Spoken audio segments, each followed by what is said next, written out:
Assalamualaikum warahmatullahi wabarakatuh.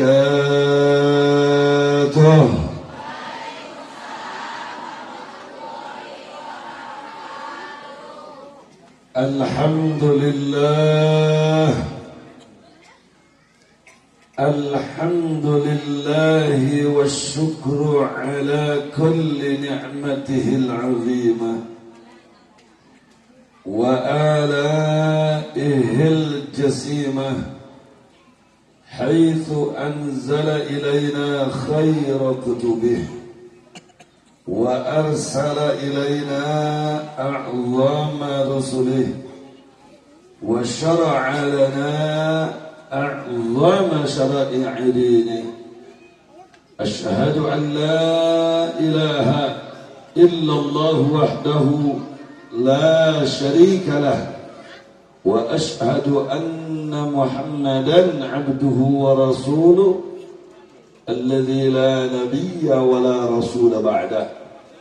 Allahumma fasalli wa sallim wa barik wa majjid wa 'azzim wa syarrif wa karrim afdal as-salawati wa akramaha wa ashrafaha wa azkaha wa asfaha wa atamma taslim على عبدك ورسولك سيدنا ومولانا وشفيعنا نبينا محمد وعلى آله وصحبه ومن تبعهم بإحسان إلى يوم القيامة.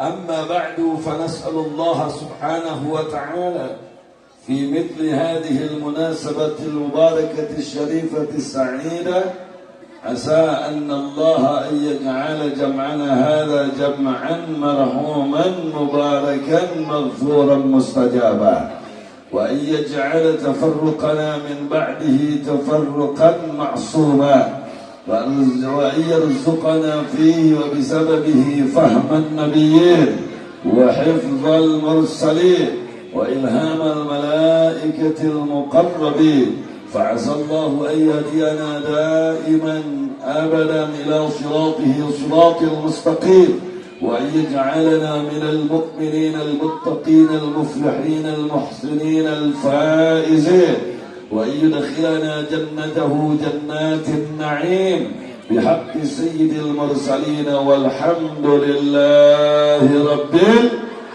العالمين. تقبل الله منا ومنكم fataqabbal ya karim.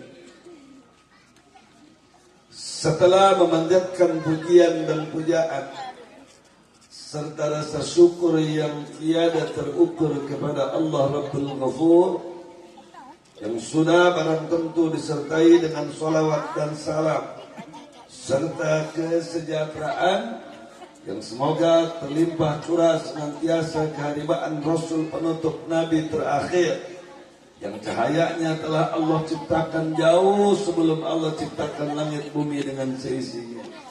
Yang karena diciptakan cahayanya, Allah ciptakan darinya seluruh apa yang ada di langit dan di bumi. Dialah satu makhluknya Allah Jalla wa'ala yang menjadi harapan kita semua dengan syafaatul uzma'nya di saat kita dihadapkan kepada pengadilan Allah di yaumul jaza.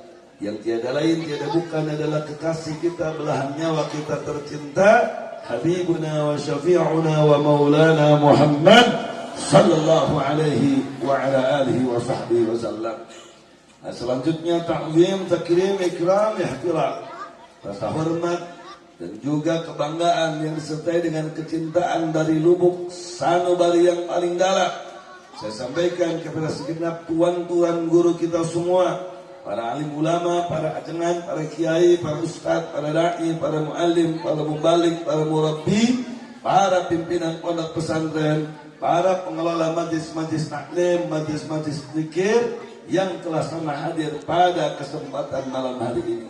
Terkhusus kepada orang tua dan guru kita bersama yang tepat duduk di samping kiri saya, yakni Al-Mukarram Al-Muhtaram, yakni Al-Alim Al-Allamah Kiai Haji Nurul Mubin. Karena beliau ini salah satu anggota daripada Dewan Syuro di Dewan Pimpinan Daerah Front Persaudaraan Islam Provinsi Jawa Barat, dan juga kepada segenap para alim ulama yang saya tidak sebutkan nama mereka satu persatu, namun tidak mengurangi sedikit pun hormat dan cinta kita kepada mereka. Bahkan mari selalu kita doakan semoga seluruh paku buminya langit dan bumi, di antara segenap dzurriyyatur Rasul, para habaib, para darah dagingnya Nabi, para pewaris Nabi, para alim ulama alimin yang terus berjuang banting tulang malam dan siang mencurahkan pikirannya, tenaganya, hartanya sampai mempertaruhkan nyawa untuk menegakkan agama, membangun bangsa dan negara. Kita doakan semoga mereka senantiasa selalu dan selama-lamanya diberikan kekuatan istiqamah di jalan Allah Subhanahu wa taala, diberikan keunggulan, kejayaan, kemenangan, keberkahan, perlindungan, keselamatan fid dini wad dunya wal akhirah. Amin ya rabbal amin ya rabbal alamin. Selanjutnya juga penghormatan ini saya sampaikan kepada segenap aparatur pemerintahan, para penegak hukum sipilnya, TNI-nya dan juga Polri-nya, yang selalu juga kita doakan semoga seluruh aparatur pemerintahan di negeri kita, khusus umum di segenap negeri-negeri kaum muslimin, semoga Allah berikan kekuatan iman dan takwa kepada mereka semua, sehingga mereka bisa tampil menjadi umara yang adil, aparatur pemerintahan yang jujur dan amanah, yang betul-betul diberikan hidayah dan dengan taufiknya Allah untuk menegakkan syariat agama Allah Subhanahu wa taala, sehingga kebijakannya, keputusannya sama sekali tidak merugikan anak-anak bangsa kita, bahkan manfaat, maslahat bagi tegaknya Islam dan makmurnya kaum muslimin. Amin ya rabbal alamin. Selanjutnya penuh kecintaan, penuh kebanggaan, saya sampaikan apresiasi yang tinggi, ucapan terima kasih yang banyak, disertai dengan doa dari lubuk sanubari yang paling dalam.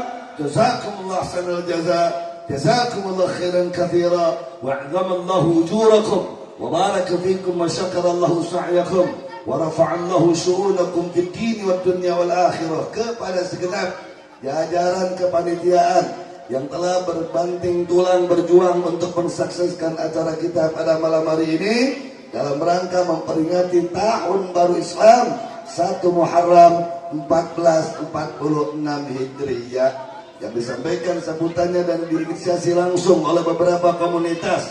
Ada komunitas Goes, ada komunitas Ngopi, yang tadi ketua panitianya menyampaikan sambutannya depan kita semuanya, yaitu Al-Mukarram wal-Muhtaram Ustaz Mubarak Bapak Haji Asep Hatta. Nah, kita doakan semoga yang mendukung full terselenggara dan suksesnya acara kita pada malam hari ini, baik itu dengan pikirannya, tenaganya, hartanya, bahkan dengan doanya, semoga dicatat oleh Allah menjadi amalan salihan, muslihan, maqbulan, mubarakan fid dini wad dunya wal akhirah. Amin ya rabbal alamin. Dan semoga dengan berkah mahfalah mubarakah ini, kita semuanya yang berkumpul di tempat ini mendapatkan berkah dari Allah Subhanahu wa taala. Amin ya rabbal alamin. Dan akhirnya salam penghormatan ini saya sampaikan kepada segenap kaum ibu, kaum bapak, para pemuda, para pemudi, hadirin wal hadirat, jamaah kaum muslimin wal muslimat rahimakumullah. Saya doakan semoga yang merapat dari dekat, yang datang dari jauh untuk menghadiri acara mahfal mubarakah ini, tidak bergeser pulang satupun dari tempat ini, kecuali seluruh dosa pendosaan kita digugurkan, diampunkan, dihapuskan oleh Allah Subhanahu wa taala. Seluruh hajat dunia akhirat kita dikabul, diijabah oleh Allah Subhanahu wa taala. Seluruh keluh kesah, masalah, beban-beban hidup yang ringan, yang berat, semoga dicabut, diangkat, diganti dengan kesenangan, kebahagiaan, kesejahteraan, keberkahan. Dan semoga sekembalinya kita dari tempat ini, Allah teguhkan kalbu kita, Allah tegarkan jiwa kita, Allah suci jernihkan hati kita dalam iman, Islam, ihsan, hingga sampai penghujung hidup kita tidak ada mati satupun kita, orang tua kita, keluarga kita, anak cucu cicit keturunan kita, kecuali wafat dalam keadaan syahid dan husnul khatimah.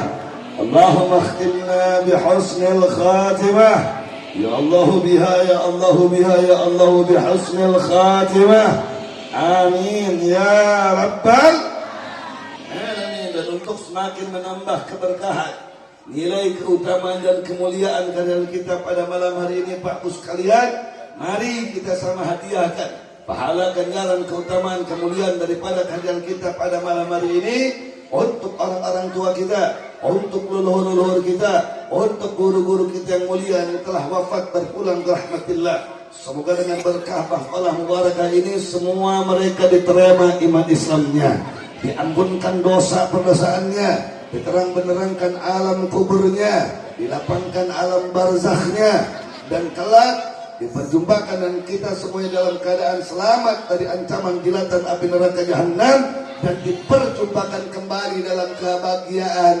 kesejahteraan dalam satu atap surganya Allah Subhanahu wa taala. Amin ya rabbal amin ya rabbal alamin ya rabbi salli. Mana suaranya enggak? Ya rabbi salli alaihi wa sallim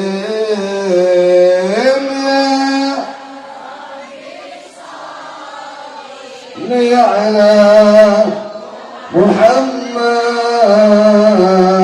ya salli alaihi wa sallim. Semuanya teriak ya rabbi salli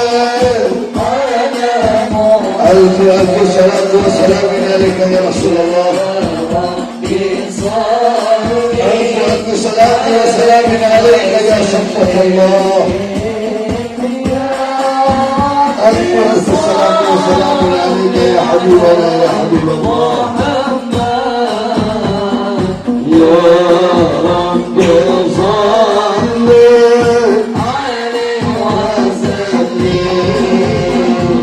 يا رب بلغه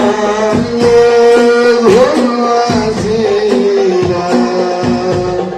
يا رب خص بالفضيلة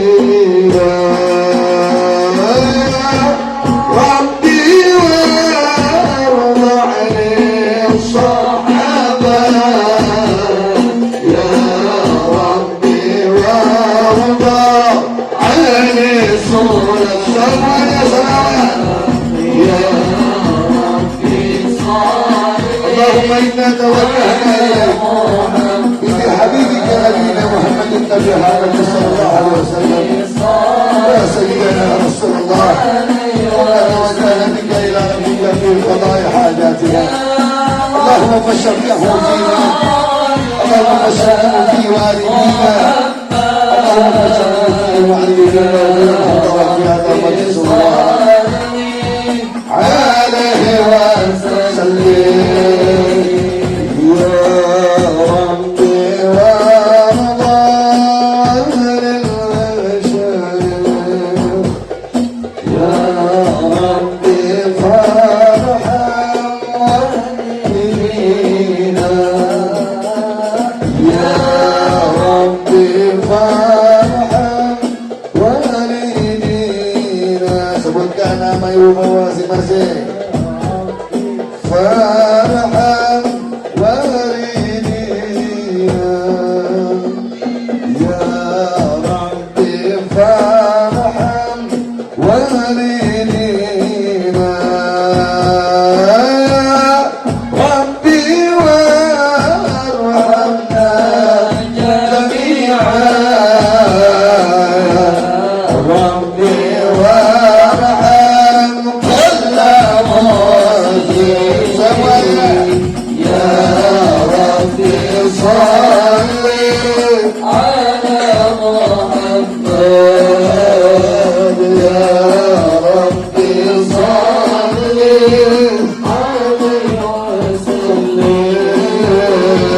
ya Rabbi salli ala Muhammad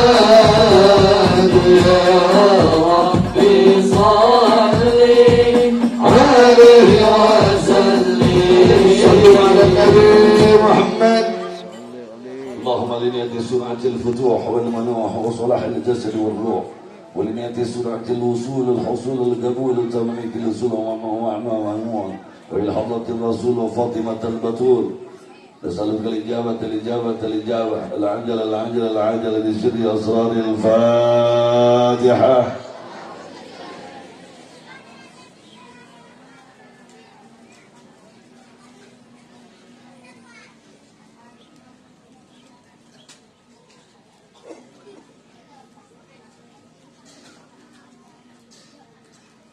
Nah, mahibatil kiram, pada kesempatan yang teramat sangat mulia ini, izinkan saya menyampaikan peringatan khusus untuk diri pribadi, khusus untuk sahabat-sahabat seperjuangan yang pada malam hari ini menghantarkan datangnya saya ke tempat ini, yakni keluarga besar Front Persaudaraan Islam Kota Ahmadiyah Tasikmalaya. Khusus untuk segenap panitia dan umum untuk segenap kaum ibu, kaum bapak, hadirin al-hadirat, jamaah kaum muslimin muslimat rahimakumullah. Apa yang saya ingin ingatkan Pak Bu sekalian, bahwa berbicara tentang tahun baru Islam pasti akan berbicara tentang hijrah. Pasti berbicara tentang apa? Hijrah. Kenapa? Karena tahun baru Islam ditetapkan oleh Sayyiduna Umar bin Khattab radhiyallahu anhu sebagai Tsanul Khulafa'ir Rasyidin, sebagai titik awal daripada tanggalan Hijriyah. Sehingga saudara umat Islam paham betul bahwa tanggalan Hijriyah itu ditandai dari momentum hijrahnya kita punya Nabi dan ditetapkan oleh kedua daripada Khulafaur Rasyidin, yaitu bulan Muharram sebagai bulan pertama dari 12 bulan dalam tanggalan Hijriyah. Berbicara tentang hijrah, maka sudah barang tentu tidak terlepas dari berbicara bagaimana dahsyatnya jihadnya kita punya Nabi, jihadnya kita punya para sahabat Nabi radhiyallahu anhum ajma'in di dalam rangka mereka menyampaikan cahaya Islam ke seantero jagat raya ini. Mari kita lihat Pak Bu sekalian, bagaimana dahsyatnya akar tauhid ditanamkan oleh kita punya Rasul selama 13 tahun di kota Makkah Al-Mukarramah. Jalan-jalan diembargo, ditutup, diblokir, saudara, diancam dibunuh, sehingga memaksakan diri saudara untuk berhijrah ke beberapa tempat sebelum hijrah ke Madinah Al-Munawwarah. Salah satunya hal yang fenomenal, bagaimana ketika jalan-jalan ditutup, gang-gang diblokir, jalan raya apalagi, semua saudara pintu-pintu gerbang di rumah-rumah masyarakat diblokir, ditutup, dicegal dakwah kita punya Nabi. Tapi Nabi tidak pernah berputus asa. Akhirnya saudara memutuskan untuk hijrah ke negeri Taif saat itu. Apa yang terjadi saudara? Ketika datang kita punya Nabi ke Taif, bukan dijemput dengan senyuman, bukan disodori dengan minuman, bukan disampaikan saudara dengan jamuan. Tapi apa yang dialami oleh kita punya Nabi saudara, dilempari batu, dari mulai batu kecil sampai kerikil kecil sampai batu tajam yang besar saudara. Bahkan manakala ibu bapak sekalian ziarah ke Taif hari ini, Allah masih memperlihatkan tanda-tanda kekuasaannya. Bagaimana ada batu besar saudara yang terganjal dengan batu kecil saat itu, dan sampai detik ini menjadi saksi saudara. Kenapa? Batu besar itu saat itu mau digelindingkan oleh orang-orang kaum kafir, yaitu di masyarakat Taif. Tapi batu besar itu bermunajat kepada Allah, tidak ridho kalau sampai melukai jasad kita punya Nabi. Akhirnya Allah ganjal batu besar itu dengan batu kecil, dan sampai detik ini dipertontonkan oleh Allah. Saking dahsyatnya saudara cobaan dan ujian, derita, duka dan nestapa yang dialami oleh kita punya Nabi, dalam keadaan darah bercucuran, dalam keadaan saudara pelipis berdarah, dalam keadaan saudara tulang kering berdarah sampai gamis putih mulianya kita punya Nabi saudara sudah kelihatan basah dengan bara. Dan saat itu saudara Nabi melepaskan lelah, menyandarkan diri di salah satu pohon kurma saudara. Sampai apa yang dimunajatkan oleh kita punya Nabi sebuah bunga yang luar biasa saudara. Dua itu dimunajatkan apa kita punya Nabi katakan, Allahumma inni asku ilaika du'afa quwwati. Ya Allah, kepadamu saja aku mengadu tentang du'afa quwwati, kelemahan kekuatanku, wa qillata hilati, dan kurangnya hilah siasat aku di dalam menyebarkan dakwah menuju jalan agamamu. Ila man takiduni ya Allah, kepada siapa lagi engkau akan serahkan aku, kata kita punya Nabi. Ila ba'idi dia hatta-hattamuni, kepada musuh yang jauh yang akan menyerangku, au qaribin, atau kepada yang dekat yang akan membunuhku, fala ubali, maka aku tidak peduli asal ini yang namanya cahaya Islam tersebar luas ke seluruh jagat raya dan engkau ridho kepadaku. Subhanallah. Saya bertanya, yang dialami oleh Nabi cobaan dan ujian berat apa ringan? Sehingga tentu yakin nggak kita ini? Berat apa ringan? Berat apa ringan? Saya bertanya, Nabi kapok berjuang apa tidak? Nabi berhenti berdakwah apa tidak? Nabi saudara berhenti menyebarkan Islam apa tidak? Takbir. Sampai saudara doa yang Nabi munajatkan menggetarkan aras Allah, menggetarkan seluruh dunia malaikat alaihissalam, bahkan jin sekalipun tergetar saudara. Ada jin yang menunggu saudara antara dua gunung besar, antara gunung Uhud dan lain sebagainya, datang kepada Rasul menawarkan, wahai Muhammad, andaikan ini semua masyarakat lain harus aku tutup mereka, harus aku bunuh mereka, harus aku tenggelamkan mereka, harus aku benamkan mereka, maka aku akan letuskan itu gunung Uhud dan biarkan mereka mati dalam keadaan tertimbun. Tapi Nabi kita berkata, Allahumma ighfir lahum fa innahum qaum la ya'lamun. Ya Allah, ampuni mereka karena mereka semua adalah masyarakat yang tidak paham. Andaikan pada hari ini ibu bapaknya tidak beriman, maka aku harap nanti anaknya beriman. Andaikan anaknya pun tidak beriman, maka aku harapkan cucunya nanti beriman.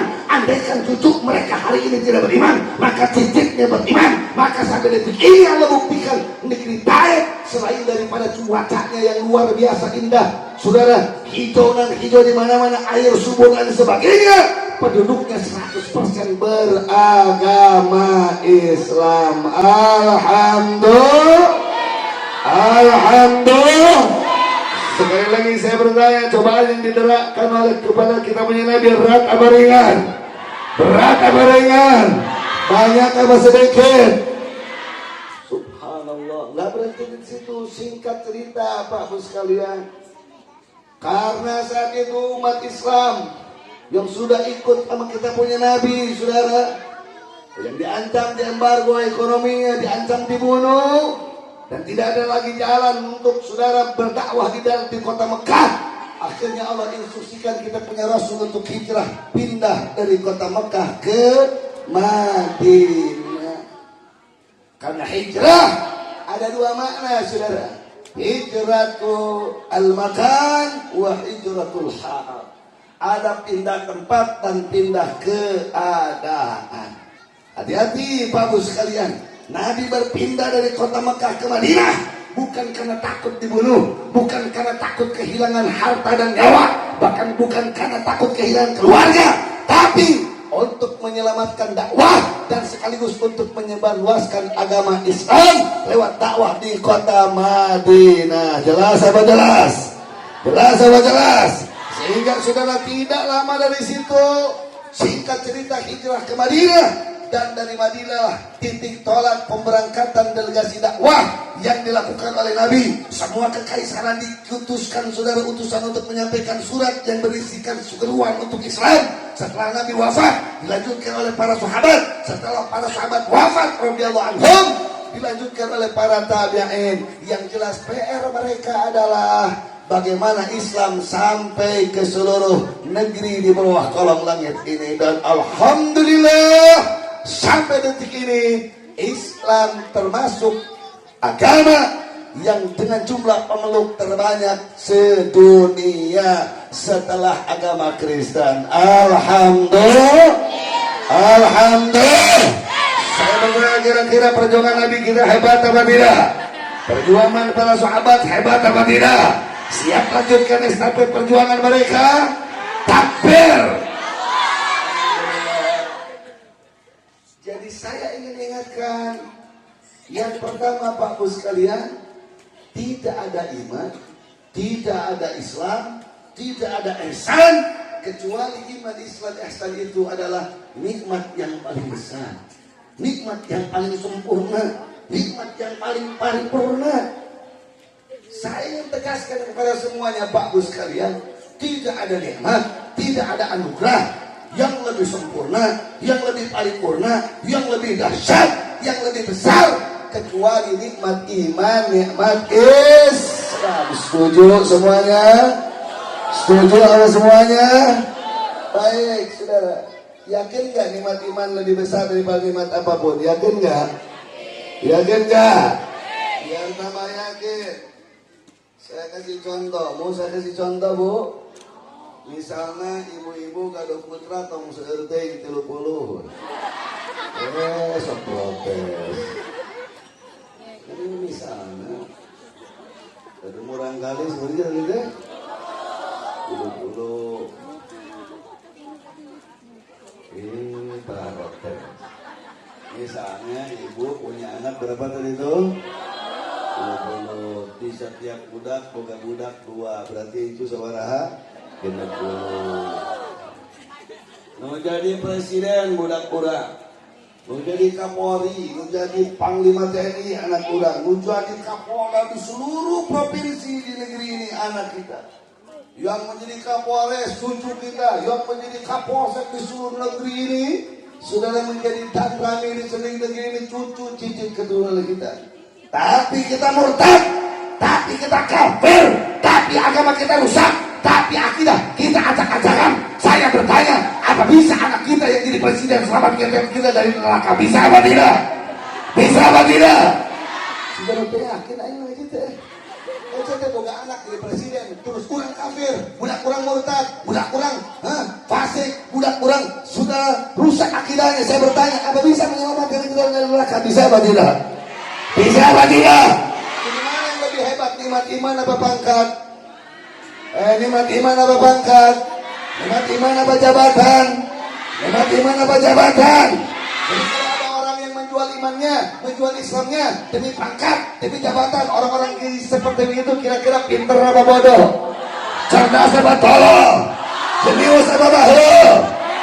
Dia muslim, dia mukmin, saudara. Dia jadi aparat, dia jadi polisi, jadi dia tentara. Mbahnya, komandannya, pimpinannya suruh menangkap ajengan, suruh menangkap kiai. Ini akan naik pangkat, terus dia tangkap ajengan, dia tangkap kiai, dia tangkap saudara abaib dengan menjual imannya, menjual Islamnya demi pangkatnya, demi jabatannya. Saya bertanya, makhluk macam begitu kira-kira pintar apa bodoh? Cerdas apa tolol? Jenius apa bahlul?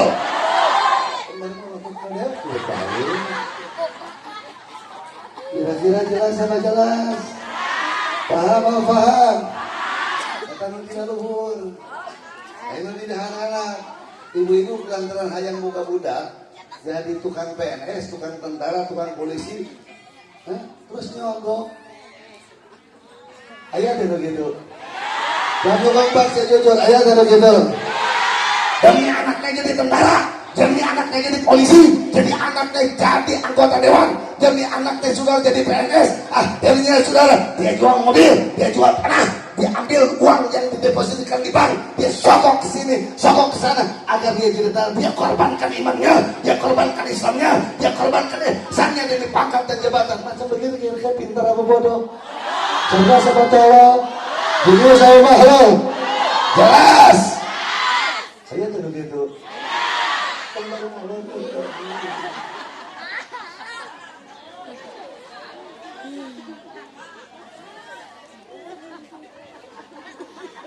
Diturutan yang udah luhur kemarin rek pilpres, dindingnya tengah November ya. Rek pilgub, rek pilkada, pemilihan bupati, wali kota se-Indonesia, pemilihan gubernur. Oh, karena demi pangkat, demi jabatan, saudara, luar biasa. Dia bawa beras, dia bawa mie instan, dia bawa bansos dengan kedok bansos, dia sogok masyarakat. Dia tebarluaskan, saudara, dia jual konsep demi pangkat dan jabatan. Bahkan, saudara, dia korbankan, saudara, konsep tersebut. Dia tumpah tipu kepada masyarakat. Lu gitu ayah tuh begitu. Lu gitu ayah tuh begitu.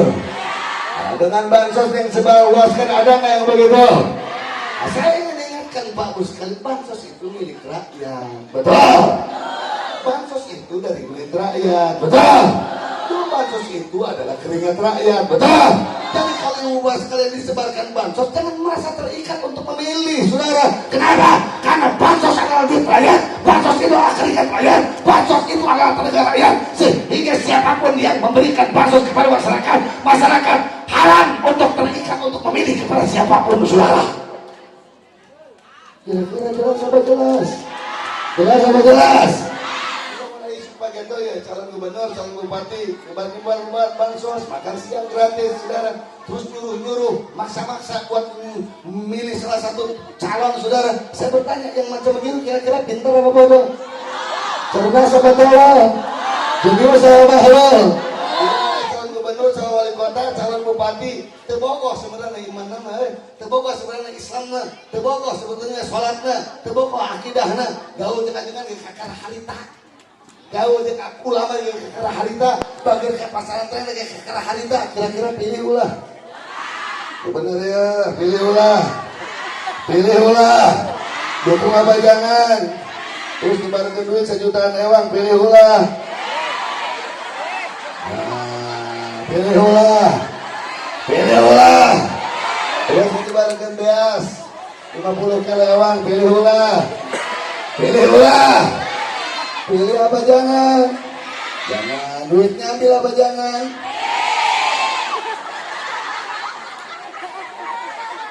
Beneran serius.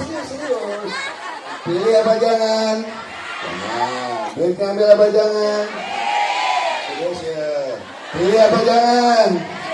Jangan. Duitnya ambil apa jangan? Cewek usah duit. Dan jelas jangan jangan pilih apa jangan? Pilih apa jangan? Dibantu lagi bias 50 kilo lewat. Pilih apa jangan? Biasanya panggul lah. Biasa terima apa jangan? Kan bansos, terima apa jangan? Kan kedok bansos milik siapa? Milik rakyat atau milik pejabat? Keringat rakyat atau keringat pejabat? Kita teriakkan pada malam hari pejabat, aparat, jangan kau ikat, saudara, aspirasi kebebasan untuk memilih masyarakat gara-gara bansos, karena bansos adalah hak rakyat, duit rakyat, kelihatannya, sehingga rakyat wajib dan boleh untuk menerima dari siapapun, saudara. Oh, sudah kerja pati ya itu.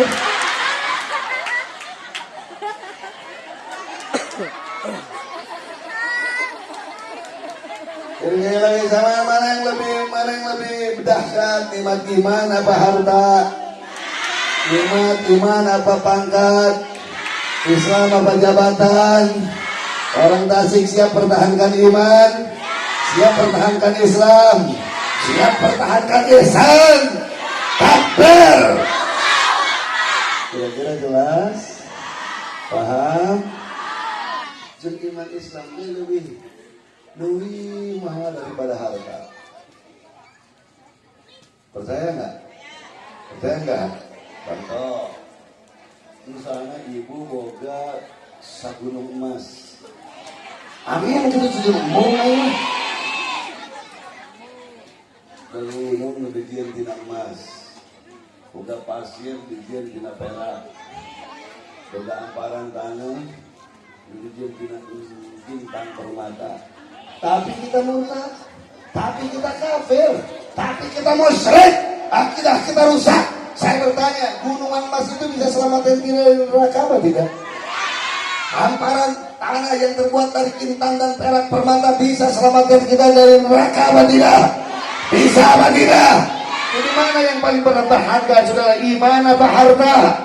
Islam apa harta? Ihsan apa harta? Yakin? Takbir. Jadi kalau ada orang yang mengorbankan imannya demi harta, mengorbankan Islamnya demi harta, orang macam gitu, kira-kira pintar apa bodoh? Cerdas apa tol? Jenius apa bahlul? Sallu ala Nabi Muhammad. Jadi poin pertama, saya ingin pertegas khusus kepada diri pribadi, umum kepada ibu bapak sekalian, dan tanamkan di dalam hati, sampaikan seluruh kepada istri, kepada suami, kepada anak, kepada keluarga. Hati-hati nak, hati-hati keluarga. Tidak ada nikmat yang lebih hebat, tidak ada anugerah yang lebih dahsyat kecuali bersamayangnya iman di dalam jiwa, kecuali bergantungnya Islam di dalam kalbu, kecuali naiknya keisanan di dalam hati. Yang itu harus kita pertahankan. Kepala jadikan kaki, kaki jadikan kepala. Tidak peduli saudara dalam keadaan senang ataupun dalam keadaan tidak senang, aman ataupun perang. Yang jelas, walaupun kita berdarah-darah, wajib untuk pertahankan iman Islam sampai mati, saudara.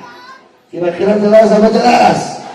Ambil prinsip pada malam ini bahwa puncak kesuksesan hidup seorang manusia bukan terletak di harta, bukan terletak di ilmu, bukan terletak di pangkat, bukan terletak di jabatan, tapi puncak kesuksesan, hakikat kesuksesan kita adalah di saat kita mati membawa iman dan husnul khotimah. Kira-kira jelas apa jelas? Paham apa paham? Paham jelas? Alhamdulillah. Satu.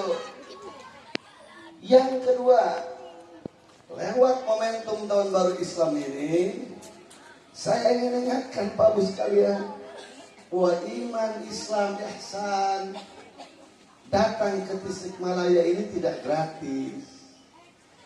Tidak apa? Tidak gratis. Datang ke Nusantara ini tidak gratis. Tersebar luas Islam di bawah kolong langit ini tidak gratis, tapi ditebus dengan cucuran keringat, ditebus saudara dengan bersimbahnya darah, ditebus dengan melayangnya nyawa, ditebus dengan ancaman, ditebus dengan teror, ditebus dengan tikaman, ditebus dengan perjuangan jihad di jalan Allah. Kira-kira jelas? Mari kita lihat Pak Bu sekalian. Ketika Islam saudara terbit cahayanya di Madinah setelah hijrah, lantas diutuskanlah delegasi-delegasi sahabat Nabi. Bagaimana Afrika disebarluaskan Islam? Siapa yang diutuskannya sahabat itu? Salah satu sahabat yang bernama Sayyidina Amr bin al-As radhiyallahu anhu. Berangkat beliau ke Mesir Pak Bu sekalian. Mesir ini adanya di benua Afrika. Dan dari Mesir saudara delegasi dakwah ke negeri-negeri Afrika yang lain di benua Afrika diutuskan sampai banyak negara-negara di benua Afrika, mayoritas penduduknya beragama Islam. Dan akhirnya Amr bin al-As radhiyallahu anhu wafatnya tidak di Madinah, wafatnya tidak di Mekah, tapi saat beliau hijrah kemana? Untuk berjihad kemana? Di benua Afrika, di tanah Mesir, sehingga makbarah dan makam kuburannya pun kita temukan di mana? Di negeri Mesir. Dengan hijrah, dengan jihad, hijrah meninggalkan kampung halaman, meninggalkan anak istri, meninggalkan keluarga, meninggalkan saudara, harta untuk berjihad kepala jadikan kaki, kaki jadikan kepala. PR utamanya bagaimana Islam sampai kepada hati-hati manusia di bawah kolong langit ini.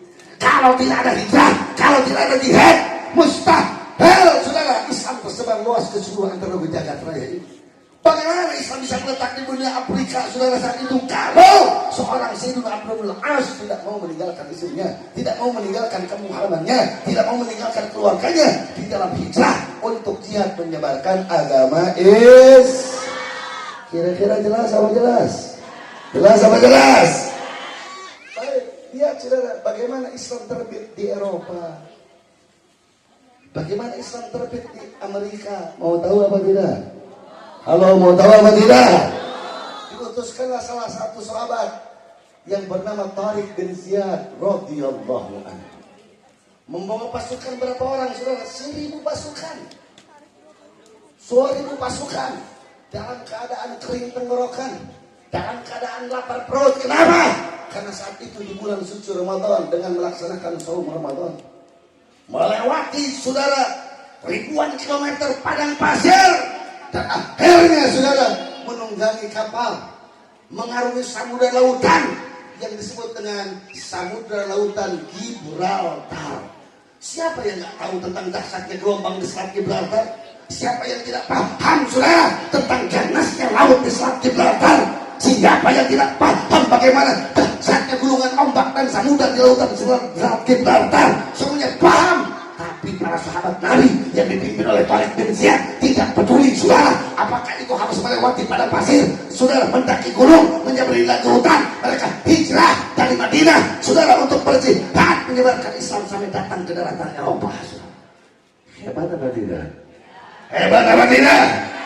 Ketika naik saudara ke daratan Spanyol, ke daratan Andalus, ke daratan Eropa, itu sampan, itu kapal sudah dipancangkan di pinggir-pinggir laut Gibraltar, diikat saudara dengan tambangnya. Lantas Tariq bin Ziyad berpidato di atas batu yang besar. Apa yang Tariq bin Ziyad radhiyallahu anhu katakan? Wahai sahabat-sahabat sekalian, semua sampan, semua kapal yang membawa kalian datang ke Selat Gibraltar, semuanya bakar, hanguskan semuanya. Luar biasa saudara. Tinggalkan hanya satu sampan saja. Para sahabat bertanya, kenapa ya Tariq bin Ziyad? Ini kapal, ini sampan membawa kita ke tempat ini, kok harus dibakar?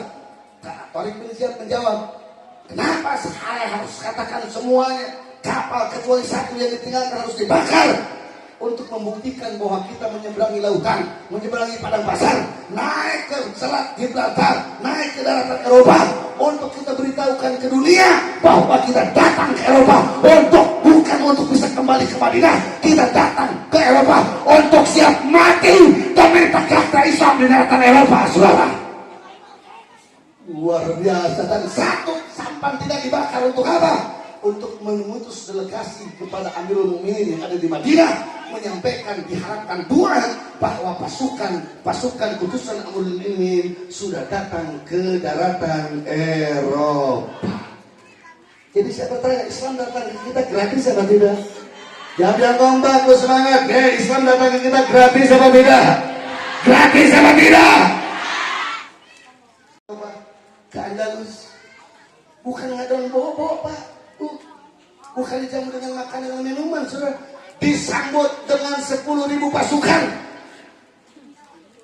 Disambut dengan 10.000 pasukan, dipimpin oleh seorang komandan perang yang tersohor di daratan Eropa, yang memiliki julukan yang sangat sangar, saudara. Siapa?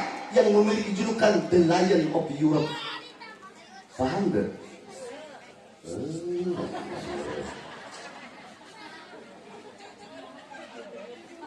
Adi lion ke singa, lain ucing. Adi Europe di Eropa, itu orang punya julukan singa daratan Eropa karena saking sering memimpin peperangan dan tidak pernah kalah. Siapa namanya? Lord Lee namanya. Sah? The Lion of Europe. Bawa pasukan bukan 1.000, 10.000. Berarti satu sahabat melawan 10 musuh, saudara. Dipimpin oleh kucing, kulayan, kusinga daratan Eropa.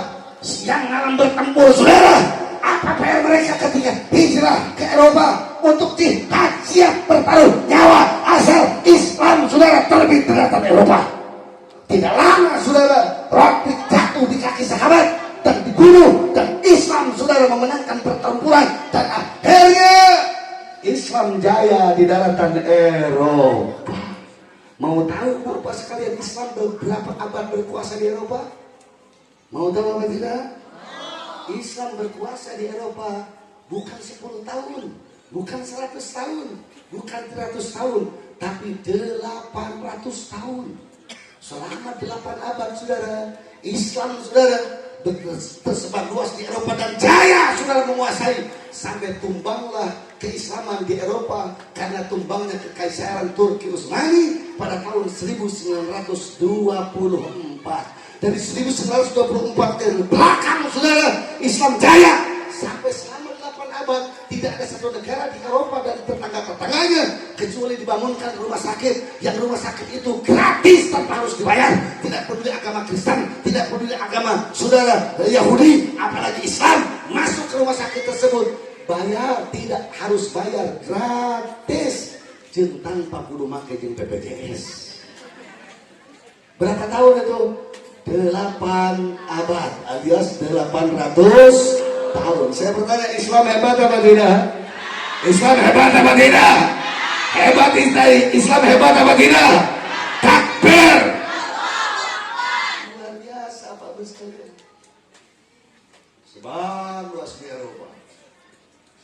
Berdirilah kerajaan-kerajaan Islam, dinasti Umayyah, Abbasiyah sampai terakhir yaitu dinasti Turki Utsmani yang tumbang runtuh pada tahun 1924.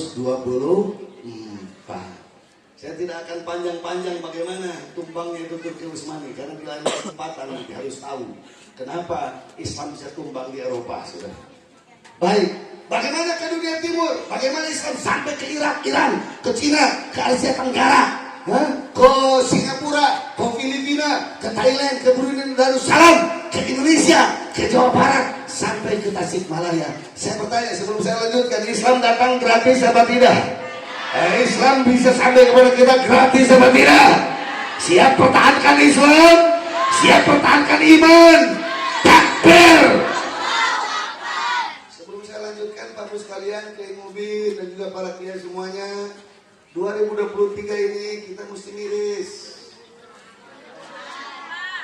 Mengilu kalau kapan maksud nanti di 2023 mau topo. Tapi artinya 2023 ini yang lalu itu kita miris. Kenapa? Kenapa saudara? Karena negara dengan jumlah umat Islam sedunia yang tadinya Indonesia tergeser hari ini saudara menjadi nomor 2. Dari mulai tahun 2023 yang lalu, yang 2022 sampai ke belakang, negara yang paling banyak jumlah umat Islamnya di bawah kolong langit ini adalah Indonesia. Tapi dari 2023 sampai detik ini, ternyata jumlah umat Islam Indonesia tergeser kuantitasnya oleh Pakistan. Hari ini negara yang paling banyak umat Islamnya di bawah kolong langit ini adalah negeri Pakistan. Inna lillahi. Sehingga acara semodel ini saudara sangat-sangat penting untuk menyampaikan kepada anak-anak muda. Tidak ada nikmat yang paling besar, tidak ada anugerah yang paling dahsyat, tidak ada nikmat dan anugerah yang paling paripurna kecuali imanmu, kecuali Islammu, kecuali ihsanmu. Maka pertahankanlah kepala jadi kaki-kaki jadi kepala, walaupun darah dan nyawa yang jadi taruhannya, saudara. Ini udah tergeser. Bagaimana Islam datang ke dunia timur?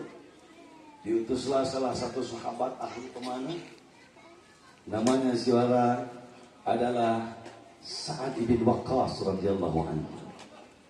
Sa'ad bin Waqqas radhiyallahu anhu, Pak sekalian, membawa 1000 pasukan dakwah melewati Laut Merah. Naiklah ke padang pasir Irak yang bernama padang pasir Al-Qadisiyah. Padang pasir apa? Al-Qadisiyah. Makanya nama keluarga saya tabaruk dari karena Al-Qadisiyah, maka disebut Al-Qadsi bukan Al-Qudsi.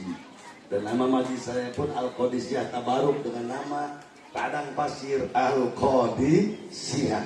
Sa'ad bin Abi Waqqas radhiyallahu anhu membawa 1000 pasukan yang berkuda sudah ke tanah padang pasir Al-Qadisiyah, disambut oleh Panglima Rustum. Panglima Rustum membawa saudara tidak kurang dari 5.000 pasukan gajah yang terlatih. 5.000 pasukan gajah. Pada awal pertemuan pasukan sahabat yang dipimpin oleh Sa'ad bin Abi Waqqas, itu kuda dan unta yang ditunggangi oleh sahabat lari kocar kacir. Kenapa? Karena mereka kaget pertama sekali melihat pasukan gajah. Tetapi Allah memberikan taufik dan hidayah serta inayahnya, sehingga ketika sudah bergeser pulang saudara, balik kembali, dan akhirnya terjadi pertempuran yang tidak setara, 1:5, 1:7, bahkan dikabarkan di berbagai macam saudara sejarah, ada yang mengatakan 1:10. Akhirnya Rustum jatuh, dipenggal kepalanya, dan kepalanya dibawa ke Kekaisaran Rustum, disimpan di atas meja di depan rajanya, dan akhirnya mereka takluk berbondong-bondong masuk Islam. Irak diislamkan, Iran diislamkan. Lantas para sahabat setelah itu melanjutkan hijrah dan dakwahnya ke Cina. Kemana? Halo, kemana? Di tengah perjalanan ke Cina, saudara, dijegal oleh pasukan Mongolia. Dijegal, saudara, pasukan Mongolia. Disitu terjadi lagi pertempuran lawan Kubilai Khan. Tetapi alhamdulillah, dengan kekuatan semangat hijrah, dengan kekuatan semangat jihad, akhirnya pasukan Kubilai Khan tunduk, saudara, masuk Islam. Dan akhirnya Sa'ad bin Abi Waqqas radhiyallahu anhu pun wafat tidak di Madinah, wafat tidak di Mekah, tapi wafat saat hijrah dan jihad di Cina. Sehingga makamnya, kalau ibu bapak sekalian sekarang datang ke Cina, ada makam kuburan makbaroh pusaranya seorang Sa'ad bin Abi Waqqas radhiyallahu anhu. Kira-kira jelas apa jelas? Sekali lagi, Islam datang ke kita gratis apa tidak? Jawab yang ngomong, gratis apa tidak? Melewati keringat, melewati darah, melewati keringat, melewati hak darah, menyumbangkan harta, tenaga, bahkan korban nyawa dalam rangka hijrah dan jihad. Sampai di situ jelas, Bu? Pak, jelas? Bagaimana datang Islam ke Nusantara? Nah, ini yang perlu kita sampaikan. Siap ngaji semuanya? Halo, siap ngaji semuanya? Harus selalu para sahabat bergeser, terus datang. Ya, diislamkanlah saudara orang-orang Melayu di yang Singapura. Singapura itu, Bu. Oh, mana itu? Singapura itu ngegeblek bahwa 100% Muslim. Yang jadi tentaranya, yang jadi pengusahanya, yang jadi pemimpinnya bangsa Melayu. Tapi karena lalai, akhirnya dipimpin sama orang-orang Cina kafir, dan akhirnya digeserlah orang Melayu di Singapura saat ini. Filipina sudah masuk Islam ke Filipina. Filipina ngegeblek, saudara, 90% Islam dulunya. Hati-hati Pak Bu. Bahkan ibu kota Filipina yang namanya Manila. Manila itu adalah dari bahasa Arab yang namanya fi amanillah. Bahkan kalau ibu bapak sekarang datang ke Filipina, masih ada provinsi-provinsi yang 100% Islam penduduknya, seperti Moro. Bahkan Moro mendeklarasikan diri menjadi negara Islam, saudara.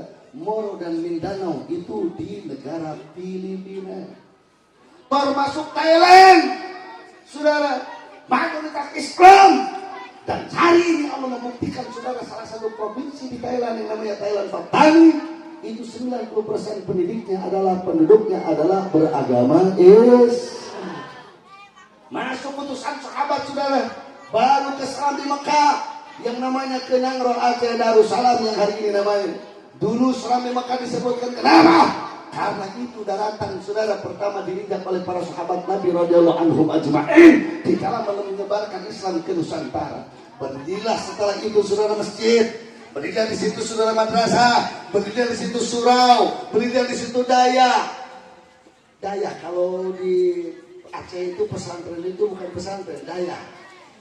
Apa? Lain daya. Daya.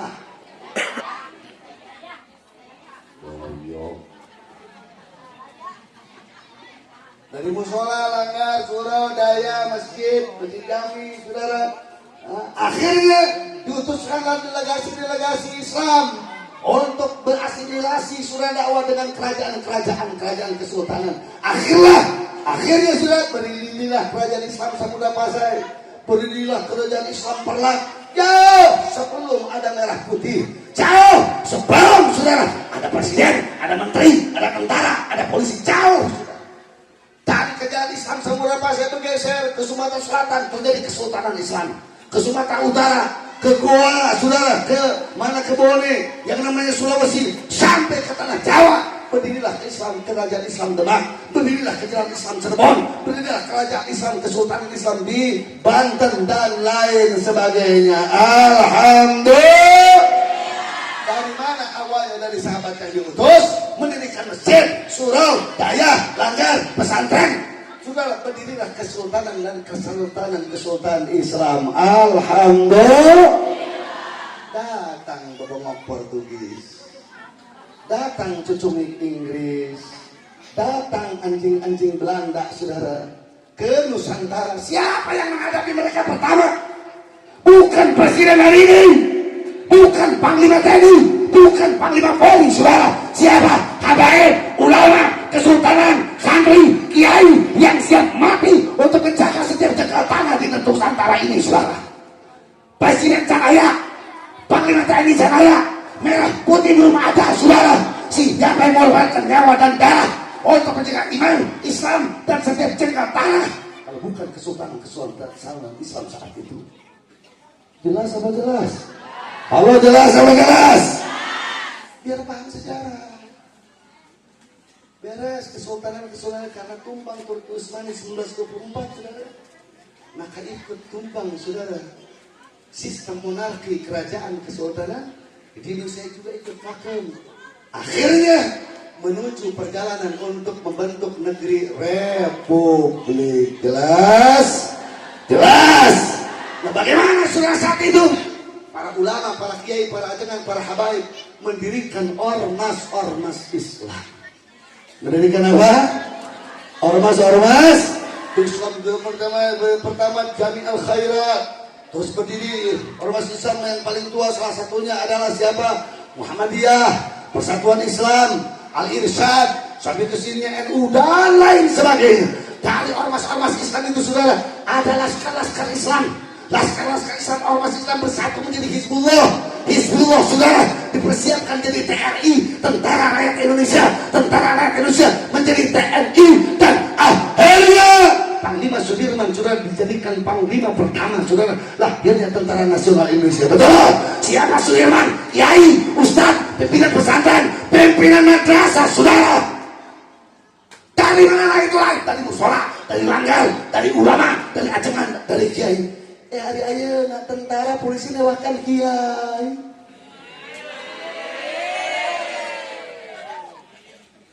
Kacang lupa kulit, saudara. Maka makanya jenderal petang-petang depan ulama suul adab, saudara. Ente lahir dari embrio santri. Ente lahir itu dari rahim umat Islam. Siapa yang membidani kelahiran TNI kalau bukan para ulama? Saudara, siapa yang membidani kelahiran polisi tentara? Siapa? Saudara, kalau bukan ulama, kalau bukan saudara ormas-ormas Islam, emang ormas Islam dibubarkan. PKI diantap kan? Liar apa liar? Jangan apa jangan? Ini kalau dibiarkan begini, kira-kira negara ke depan rusak apa tidak? Bahaya apa tidak? Sekali orang Tasik siap pertahankan iman, siap pertahankan Islam, siap pertahankan bangsa dan negara. Takbir. Hati-hati baru sekalian. Gak cukup di situ. Menjelang kemerdekaan datang, bapak sekalian, ini panjang kalau kita ceritakan poin-poinnya aja biar paham sejarah. Dari pentingnya hijrah dengan jihad. Karena hijrah dengan jihad. Menjelang kemerdekaan datang, bapak sekalian, bukan cuma nyawa yang dikorbankan sama ulama, bukan cuma harta yang dikorbankan sama ulama, saudara. Kumpul bukan ulama. Ini negara Indonesia ke depan hari mau pakai dijadikan negara apa? Mau jadikan seperti Amerika, mau jadikan seperti Cina, sosialis, komunis seperti Soviet, atau mau dijadikan negara liberalis, saudara, seperti Amerika dengan Eropa, kapitalis liberal, saudara. Berdiskusi berminggu-minggu, berbulan-bulan, tidak ada titik temu dan kesepakatan. Akhirnya digelarlah sidang BPUPKI, Badan Penyelidik Usaha Persiapan Kemerdekaan Indonesia. Biar tidak banyak saudara yang ikut, maka dibuatlah tim 9. Biar adil, saudara. Tim 9 ini 4 diambil dari kalangan nasionalis, 1 diambil dari luar Islam, 4 dari kalangan ulama. Dari kalangan nasionalis siapa? Bung Karno. Siapa? Bung Yamin. Siapa? Bung Hatta. Siapa? Ahmad Subarjo, saudara. Utusan dari nasionalis yang alumni Eropa, yang alumni Amerika, yang alumni Cina, saudara. 4 orang ini, Soekarno, Hatta, Bung Yamin dengan Ahmad Subarjo. Dan 1 saudara utusan dari luar Islam, diberikan kesempatan orang non Muslim, saudara, untuk masuk ke dalam tim 9 itu. Diutuslah dari agama Kristen. Siapa? A.A. Maramis. Siapa? Disebut A.A. Maramis, A.A. itu orang Cihideng. A titik A singkatan Alexander Andreas Maranis. Dari ulama siapa? 1 Kiai Haji Abdul Qahar Mudakir dari Muhammadiyah. 2 Kiai Haji Wahid Hashim dari NU. 3 Kiai Haji Agus Salim saudara dari Syarikat Islam. 4 Abi Kusmo Cokro Sujoso yang tidak lain tidak bukan keluarganya, guru bangsanya itu keluarga besarnya Cokro Aminoto. Berdebat saudara, bagaimana ini kita ke depan punya negara, harusnya seperti apa, dasar negara yang seperti apa, undang-undangnya seperti apa. Akhirnya singkat cerita disepakatilah tanggal 22 Juni. Tanggal berapa? Jangan kompak. Tanggal berapa? Yang makin serempak anak-anak muda mesti tahu tanggal berapa?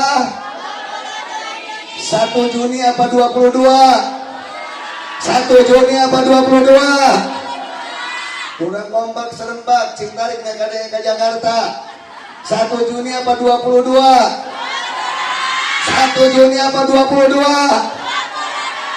Akhirnya disepakatilah pada tanggal 22 Juni 1945 lahirlah Piagam Jakarta yang disebut dengan The Jakarta Charter. Dan di dalam Piagam Jakarta ada Pancasila. Berarti lahirnya Pancasila pada tanggal berapa? 1 apa tanggal 22 Juni? 1 Juni apa 22? 1 Juni apa 22? Berarti kalau ada orang yang omon-omon mengatakan Pancasila lahir 1 Juni, kira-kira tahu sejarah apa tidak? Pintar sejarah apa tidak? Bahlul apa tidak?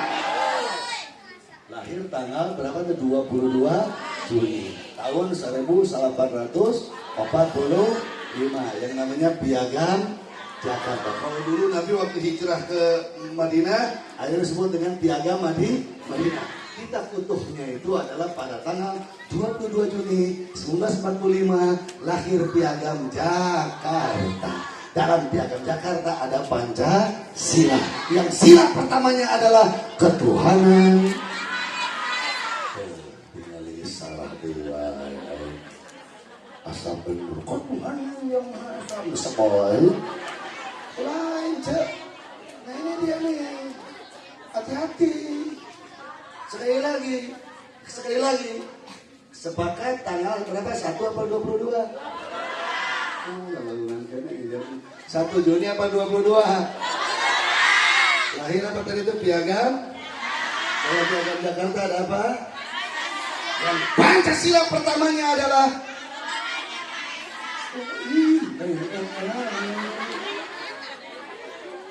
dengar sarana. Sila pertama pada Pancasila 22 Juni 1945 adalah ketuhanan dengan kewajiban menjalankan syariat Islam bagi pemeluk-pemeluknya. Oh melongos ya. Coba saya kata biar paham anak-anak muda, jangan mau dikadalin sama para pengkhianat negara bangsa, saudara. Itu tercatat di monumen nasional, ya. Piagam Jakarta dengan Pancasilanya lahir 1 Juni apa 22?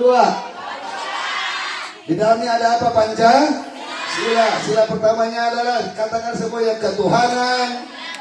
Banyak ngomong teriak ketuhanan. Kurang kompak, ketuhanan dengan kewajiban menjalankan syariat Islam bagi pemeluk-pemeluknya. Sila kedua sarua kemanusiaan adil dan beradab. Sila ketiganya sama, Persatuan Indonesia. Sila keempatnya sama, kerakyatan yang dipimpin oleh hikmat kebijaksanaan dalam permusyawaratan perwakilan.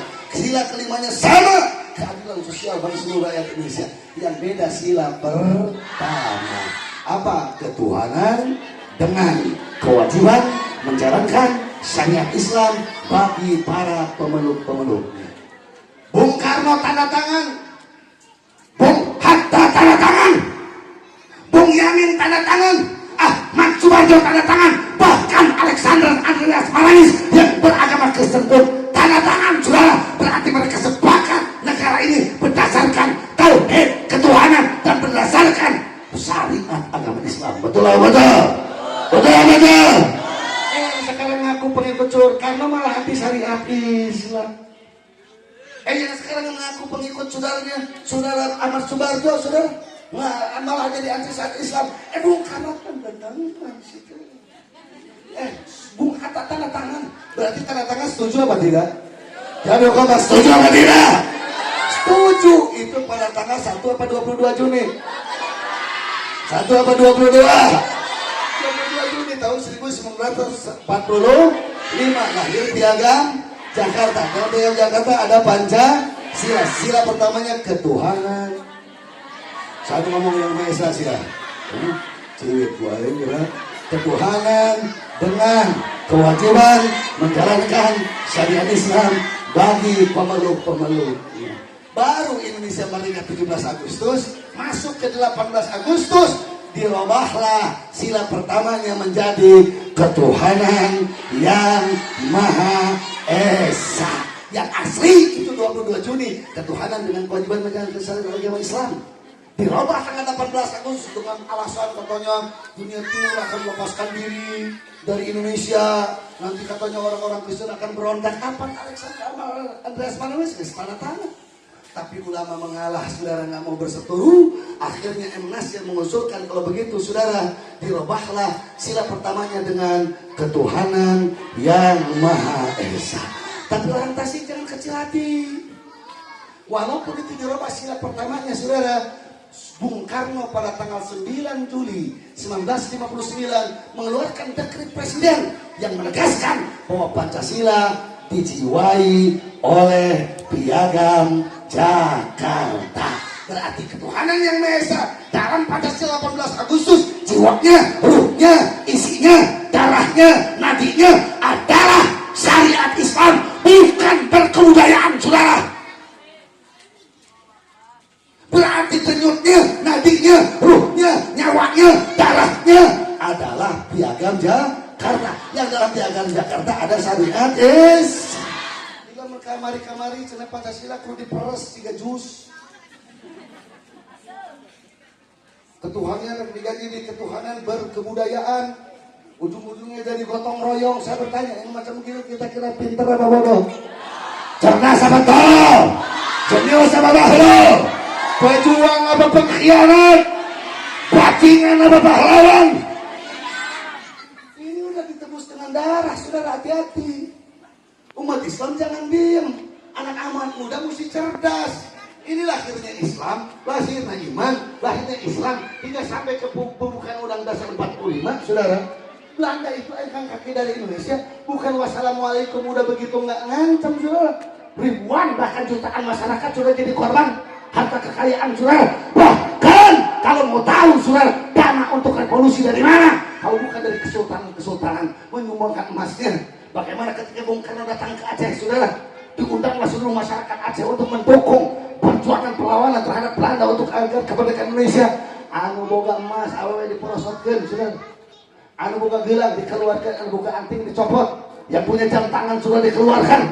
Yang punya cincin sudah yang berharga, cincin mulia dikeluarkan. Akhirnya disumpahkan untuk kemerdekaan Indonesia. Udah merdeka, umat Islam dikhianati, saudara. Saya bertanya, ridho apa tidak? Jawab yang kompak, ridho apa tidak? Rela apa tidak? Siap bela iman, siap bela Islam, siap bela bangsa, siap bela negara. Takbir. Kira-kira jelas apa jelas? Paham? Nah, ayah ini orang kudu kumaha tuh. Lamun baheula mah hijrah teh, ya. hijratul makan ke jihad. Makan dari dahar tempat, meninggalkan tempat untuk jihad. Kalau sekarang bagaimana memanai hijrah untuk mempertahankan iman dan Islam itu?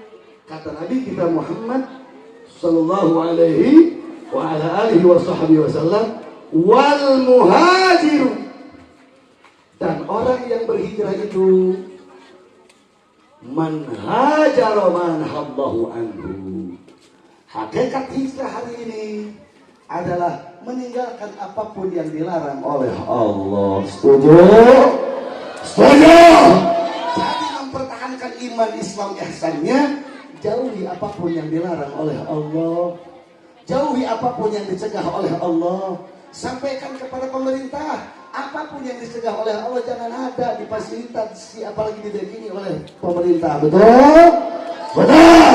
Makanya besok-besok November ada gubernur, calon bupati, hati-hati, calon wali kota, hati-hati. Tanya, siap nggak untuk menghijrahkan kota Tasikmalaya, saudara, menuju kepada satu kota yang anti maksiat dan munkarat. Betul? Betul. Kita miris, Bu. Belum lama ada oknum polisi perempuan, suaminya polisi juga, beres melahirkan, salaknya diduruk, dibakar sudah. Kenapa? Karena rugi judi online. Terus lagi ada oknum tentara sampai gantung diri, saudara, karena kekalahan judi online. Saudara terjerat kena utang ratusan juta, akhirnya bunuh diri. Dan hari ini saudara anggota dewan dari mulai pusat sampai detik ini sampai ke daerah, ada yang 300 juta, ada yang 1, sekian perputaran mereka judi online. Luar biasa. Yang datang ke rumah saya saudara, orang-orang tua yang nangis karena rumahnya mau diambil sama rentenir gara-gara saudara mantunya judi online. Puluhan ratusan saudara. Anak mantu yang menggadaikan BPKB mobil kendaraan mertuanya saudara, lantas tiba-tiba datang saudara untuk mau ngambil kendaraannya. Kenapa? Karena terlibat judi online. Kasih solusi. Solusinya apa? Hijrah. Pindahkan hijratul hal.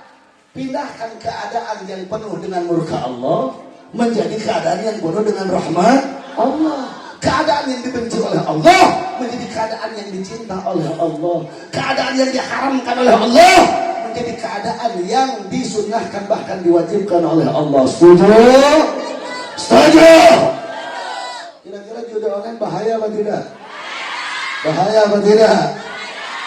Bahaya apa tidak? Dia malah resolusinya tenu aneh. Dor, korban judi online nanti kita akan kasih bansos.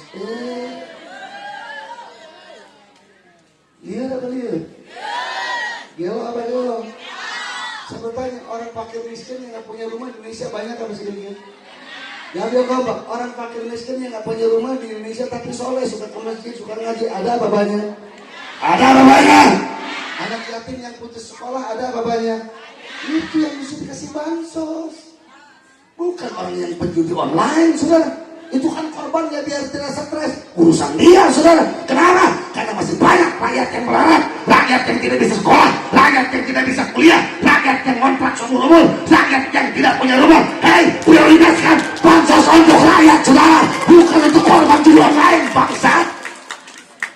Oh, kira-kira jelas apa jelas? Paham apa paham?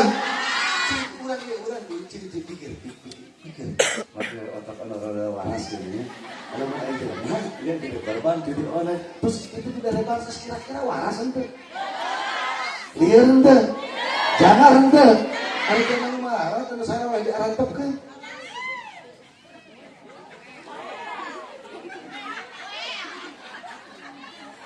Ada rana-rana.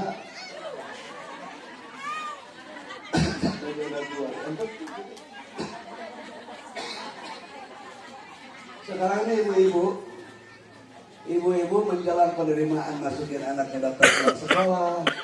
Betul apa betul? Daftar ke pesantren. Jalanan harga rumah tak ampun. Terus udah. Kalau udah tinggali maranyun lagi. Anu merosotkan gelang. Dijual demi anak sekolah. Korban judi online malah dikasih bansos. Mana gitu aja ini. Jangan, saudara ini jangan. Ini, saudara, cukong judi online itu memiliki kekuatan politik internasional. Jangan-jangan misalnya di Singapura, jangan-jangan saudara bandarnya mana di Cina, jangan-jangan bandarnya di Eropa, jangan-jangan bandarnya di Amerika. Jangan tutup ya ladang gua. Kan gua udah sombong kali ya, kan udah dikasih upeti. Jangan-jangan begitu saudara. Andaikan itu terjadi saudara, ada keterlibatan aparat pejabat saudara yang menjadi backing cukong asing dan asing. Demi Allah, kami rakyat Indonesia tidak ridho dunia akhirat. Kami akan hisab di hadapan pengadilan Allah Subhanahu wa taala. Takbir. Makanya besok nih calon gubernur, calon wali kota anu bener, nu acet, anu lempeng, anu cet.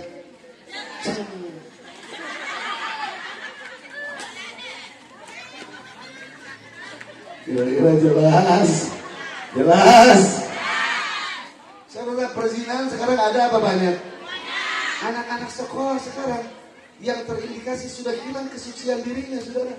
Dari mulai tingkat SMP itu pernah diadakan, saudara, survei oleh Komisi Perlindungan Anak.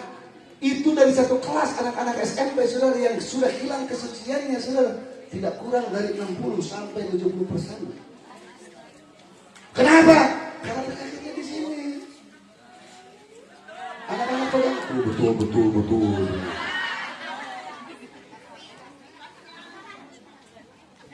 Dan aneh bin ajaibnya pernah ada menteri kesehatan turun ke sekolah-sekolah. Merek solusinya yang luar biasa adopnya sudah. Apa solusinya? Bukan hijrah solusinya. Apalagi dia jauh. Anak-anak budak SMP, budak SMA, pilih aranjeun badai hubungan badan, wios. Pokoknya mah asal pakai kondom. Astagfirullah. Saya bertanya solusi macam begini gila atau tidak? Gila apa tidak? Akhirnya saudara kunjungan menteri sambil membagikan alat kontrasepsi. Solusinya hidupnya balawun. Pacaran Dudi musuh. Ada musuh Dudi ada. Musuh pada gaplehan. Ada gitu.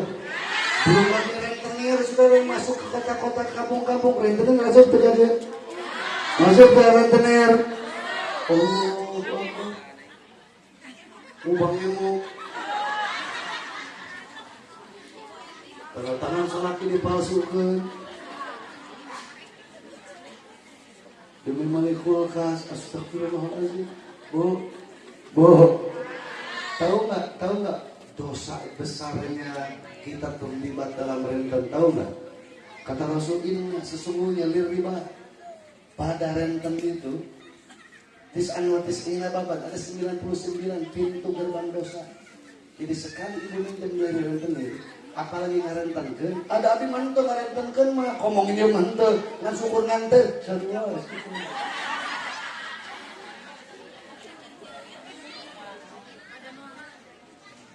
Abi mah syukur ngebantuan unggul tulis sama. Berarti Anda sudah membukakan 99 pintu gerbang dosa. Dari 99 pintu gerbang dosa yang dibuka karena jasa renten, wa adnaha, dan yang paling ringan dari 99 dosa tersebut, ka'ayyatir rajulu bi ummihi, seperti dosa anak menzinahi ibunya sendiri. Itu dosa yang paling ringan dari renten, semisal setara dengan anak yang menzinahi ibunya sendiri. Pantesan ini keberkahan dicabut oleh Allah. Hijrah itu intinya tinggalkan apa yang diharamkan oleh Allah. Kira-kira jelas apa jelas? Faham? Nah, selanjutnya penutup dari apa yang saya ceramahkan. Kali ini sudah jam 10. Kang Haji Asep ini nggak boleh waktu ini jam 10.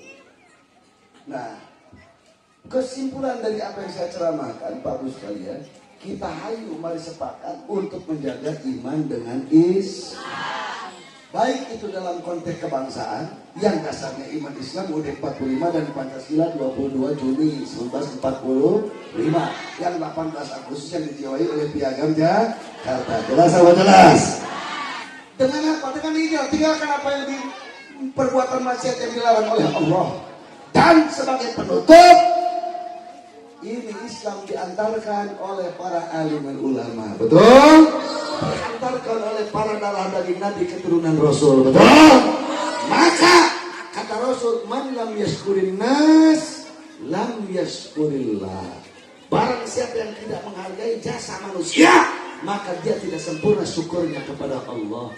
Ibu sekarang bisa sholat, bapak sekarang bisa dengar azan, di mana-mana jujur musola aja masjid, itu jasanya para keturunan Rasul, itu jasanya para darah daging Nabi, itu jasanya para pewaris Nabi, para alim ulama dari mulai zaman sahabat sampai detik ini. Tok jauh-jauh anu katingali bungkelekan payunan urang, tingali ustaz-ustaz anu ngajar ngaji di madrasah, tingali padulikan ajakan-ajakan kiai yang ngajar saudara anak-anak kita di madrasah, di musola, di masjid. Dan jangan punya sekali-kali patokan. Ulama yang kita manuti adalah ulama TV, jangan. Ulama-ulama yang masuk, jangan. Tinggali anu pantel suhunan urang heula. Tinggali akidahna anu jelas, akidah Ahlus Sunnah wal Jamaah. Jadi kajian teh unggal TV, unggal mensos miliarkeun, ayo geuning anu nu gondrong sangaran teu gufron sangaran anu. Mereka bisa ngomong ngobrol jeung sirup.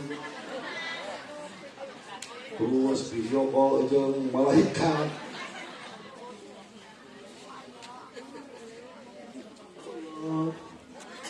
Jawab, malos ya.